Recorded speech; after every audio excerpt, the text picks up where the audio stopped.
लसूण सोलायचा असतो की नाही, सो तो पटकन सोलून व्हावा याकरता अख्खाच्या अख्खा लसूण कांडी जर गॅसवर जर थोडा वेळ पकडली ना, तर ते फटाफट लसूण सोलून होतो.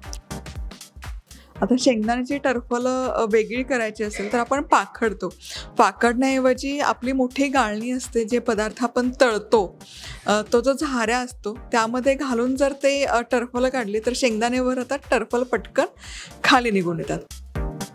आता शेंगदाण्याचं टरफल पटकन निघावं, ते पटकन सोलून व्हावं यासाठी शेंगदाणे भाजत असताना ना थोडासा पाण्याचा हबका त्याला मारायचा. पाण्याचा हबका मारला की ते पाणी हलकंसं शोषलं जातं, त्या पाण्याची वाफ होते आणि टरफल निघायला अगदी सोपं जातं. अंडं आपण उकडतो तर त्याचं साल बऱ्याचदा चिकटून जातं किंवा त्याला तडा जातो उकळत असताना.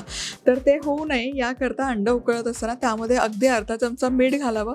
अंडं अख्खच्या अख्खं राहतं आणि त्याचं सालही पटकन सोललं जातं.